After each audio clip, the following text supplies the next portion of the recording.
Well, a very good morning from Phuket.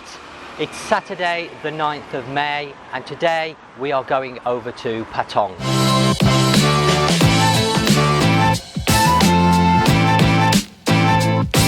Right.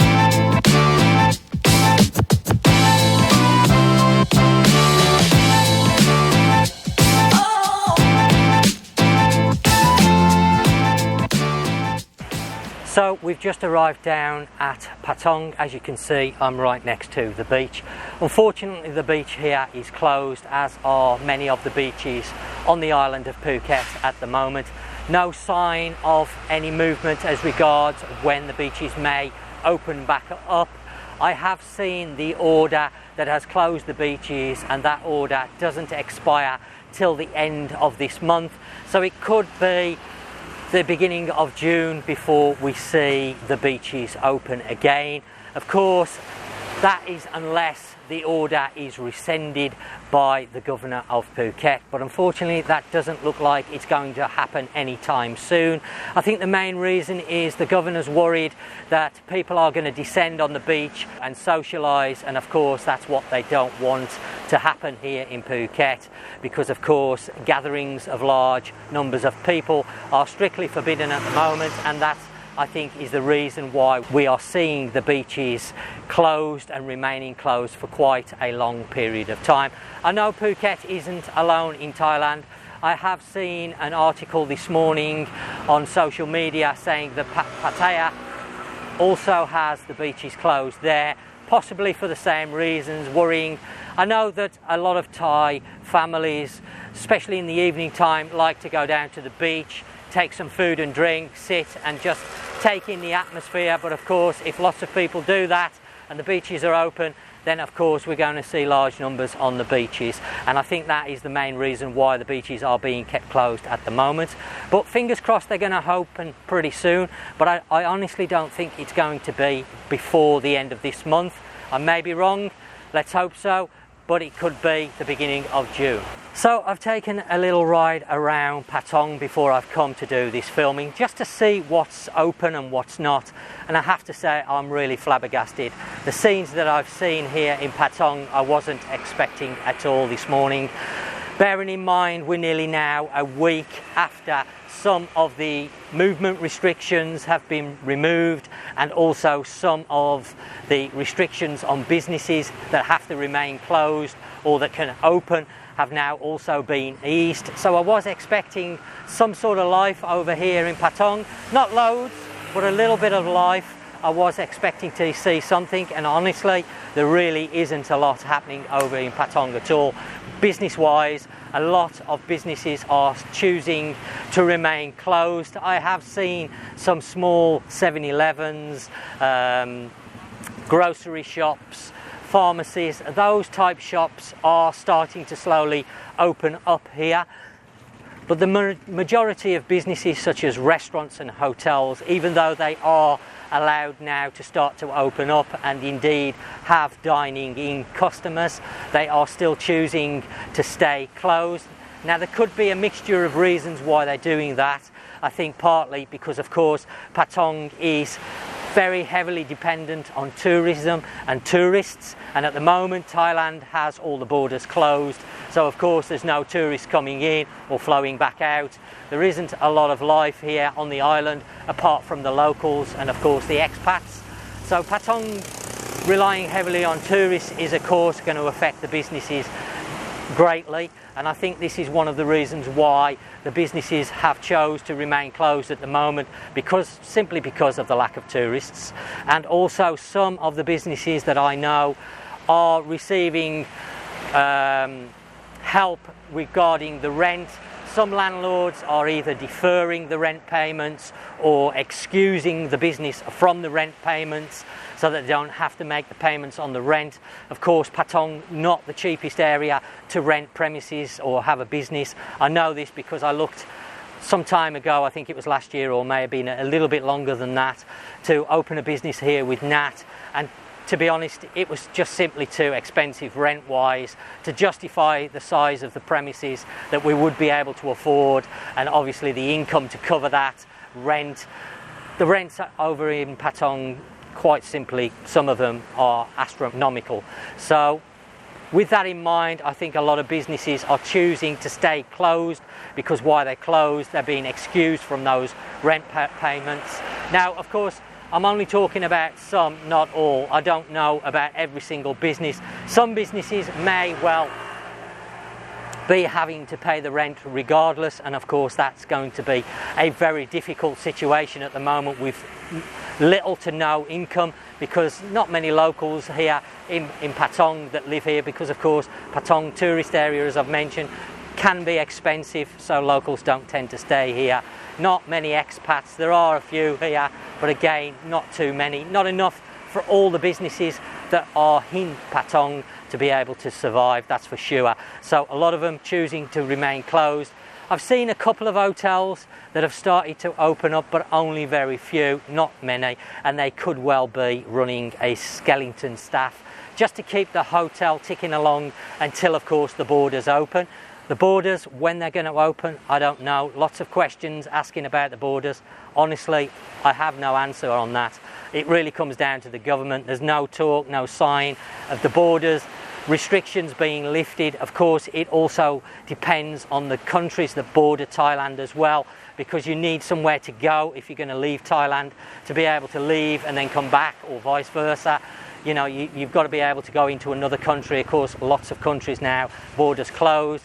So of course, until we see lots of countries starting to talk about opening the borders, I don't think that's going to happen here in Thailand. People are asking, is it going to happen next month? Honestly, I don't think so, but I'm hoping I'm wrong. Of course, people want the borders to open sooner rather than later, but we have to bear in mind the borders are closed for a reason. But unfortunately, those reasons are now severely affecting tourist destinations such as Patong and Phuket. Businesses are really struggling. They've been closed for some time. Some of the businesses can now start to open, but again, as I mentioned, they're not choosing to open because of lack of tourism, lack of trade. If they open, they've got to overhead straight away. They're going to have to pay rent. They're going to have to pay for the staff, any consumables they use. All these things are going to be expense, and most of the businesses are not going to be able to make a profit at the moment due to the lack of people. Now, riding around the streets here in Patong really is a grim picture, I'm afraid to say. Very sparsely populated at the moment with people. Just a few people mulling around, maybe taking a walk just for something to do. Nobody, as you can see, on the beach because they're all closed. So really, really grim picture over here. Not many businesses open, as I've mentioned. So not great at the moment. Quite depressing and disappointing. I was hoping to maybe see a little bit more life here, because of course restrictions are starting to be eased, which of course is the first steps that we need to get on the road to get back to something like we were before. Of course, it's never going to be the same now, because of course we've got this new normal now in place that the government are talking about, and of course businesses now have to abide by these new regulations with things like social distancing, temperature checking on entry to the business, also businesses supplying hand gels and being able to clean your hands, because of course the spread of the virus, they want to try and restrict that. So we have all these new measures that we have to deal with, and obviously the businesses have to deal with now going forward, which of course is going to be very difficult depending on the business type. If you are a restaurant owner, of course some premises over here in Thailand are very small. You have the very small restaurants where really sort of crammed in together. That is going to be a real problem with the new social distancing laws now, because of course the government are saying restaurants need to have at least 1.5 metre space between tables. This is going to be very difficult for certain businesses to implement, because they just simply don't have the room, or they will need to remove tables to make the room. And of course the more tables that are removed, then the less customers they can get in. Ultimately, the less profit they're going to be able to make. So of course this is going to have a big reflection on what businesses are going to be able to survive in this current climate. We're going to see I would imagine, unfortunately, a lot of businesses closing permanently, maybe not being able to afford to reopen because they can't introduce the measures into the business to make it viable, to make it profitable. I know our business, we've had to introduce some measures. Fortunately, we do have space that we can distance people apart from each other, but they have insisted that there's no waiting for our business.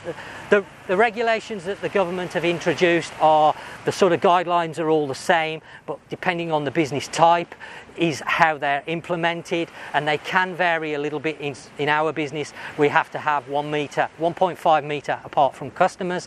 We're choosing to only have one customer at a time, so that's not really a big issue. However, we could stretch to 2 customers and still have the space, but because there's only Nat in the business, we can't have people waiting. So of course Nat can only deal with one person at a time, so we're just choosing to do one customer at a time. But of course other businesses, they're going to have other restrictions and other measures. Restaurants, you've got this social distancing. How do they distance people at the same table? I've seen some crazy table layouts where one person's sitting one side of the table and then another person is sitting the opposite side of the table on the other side away from the person. But how's that going to work if there's 4 of you? You can't do it. So does that mean if there's 2 couples out together, you can't dine together? Is this going to stop people from going out? Then of course we have the restrictions on alcohol. Even though the ban has been lifted now on alcohol and sales of alcohol can resume, this is only for takeaway.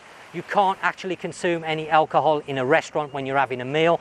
Now of course people like to go out, have a nice meal and consume an alcoholic beverage with their meal, and that is no longer allowed at the moment. That may change in weeks to come, we're not quite sure. But of course, if that restriction stays in place, this is going to have an effect on the restaurant trade, because people may decide to stay at home where they can have some food and also have a drink themselves in their own home. So it really is now an interesting time here, and I'm going to be monitoring it over the next coming months as the restrictions are eased, more and more restrictions, and more businesses can open. I'm going to be travelling around and having a look at the way the different businesses are implementing the measures that the government want, and seeing whether they're successful, seeing how it's really affecting the business, seeing if there's going to be a drop in trade because of the current measures that they're having to implement. Of course, small restaurants are going to be heavily affected with the social distancing. Bigger restaurants may be able to work around it because they're going to have more space. But there's lots of businesses now that are going to be affected by this new normal that the government are now talking about. So it's going to be very interesting to see how businesses bounce back, how many businesses go unfortunately out of business. So it's going to be an interesting time now here in Thailand to monitor, and this is something I'm going to follow over the next coming months to see how tourism bounces back, if it bounces back, when the borders open, how many people are coming back. Of course, we've got bars and clubs that are closed. These businesses are going to be among the ones that stay closed the longest and probably the hardest hit.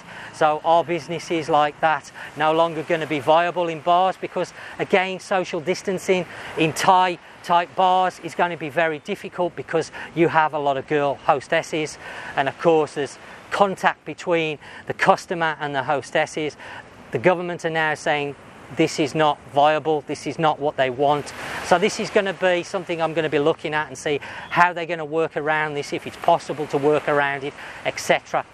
I know today, riding around the street, Patong has seemed like an absolute ghost town, to be honest. It really is quite uncanny. I remember this time last year, just before this time last year, should I say, April, Songkran, of course, this year was cancelled. There was no Thai New Year. Bangla Road, of course, very busy during Songkran, water parties, etc., people having fun. None of that this year. In fact, Bangla Road is currently closed. This is one of the areas that is remaining closed in Patong, even though Patong is open. And we're going to have a ride down to Bangla Road in a moment, and I'm going to show you the scenes there.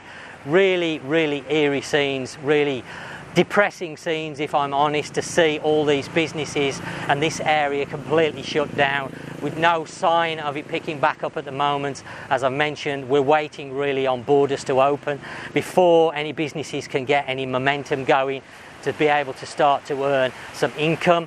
We've seen a lot of people leaving Phuket, the island of Phuket, in the last week or so. Mainly people that have lost their jobs or are currently out of work because of the downturn in the tourism trade. They've gone back to their own provinces because it's a lot cheaper to live outside of Phuket. Phuket is well known for being and can be quite expensive to live, rents, food, etc. So people that live here, that work here, that come from other provinces, now there's no work here, of course, are travelling back to their home provinces because the living costs, the day-to-day costs, are going to be significantly lower than what they would be if they stay here in Patong. And nobody knows how long this situation is going to last for, unfortunately. All we can do really is keep our fingers crossed and hope there's some light at the end of the tunnel very, very soon. That light is starting to come with the easing of the restrictions, but it is only very small at the moment, and I feel, having looked around Patong, it's just not enough at the moment for Patong. Over by me, it's not so bad. In Phuket town, a lot more life, a lot more locals, a lot more expats, there's a lot more businesses opening up. There is some life over there, but really coming over through Kata this morning, through Karon, now into Patong, it's really like a ghost town, I have to say. I never thought I'd see it like this, but it is very, very quiet compared to what it would normally be like. Well, I've just moved a little bit further along Beach Road. We're still opposite the beach, just over there in the background, but we're now standing outside one of the most famous areas here in Patong, which of course is Bangla Road. A lot of people will know Bangla Road in its heyday for scenes of being absolutely packed solid to the rafters with people enjoying themselves in the bars and the clubs, etc. And this is a very sobering scene that I'm about to show you now. Well, as you can see, Bangla Road is completely closed off, no entrance whatsoever to anybody. This did suffer an outbreak, this area did have an outbreak in it, so they've completely closed it off. It has been cleaned down, but all businesses in this area are now closed. I don't know how long for. I think this area is going to probably be one of the last areas to open up here in Patong. Obviously Patong itself is open, but not all areas in Patong are open as yet. There are still some restrictions in place, as you can see there, so quite sobering scenes to see.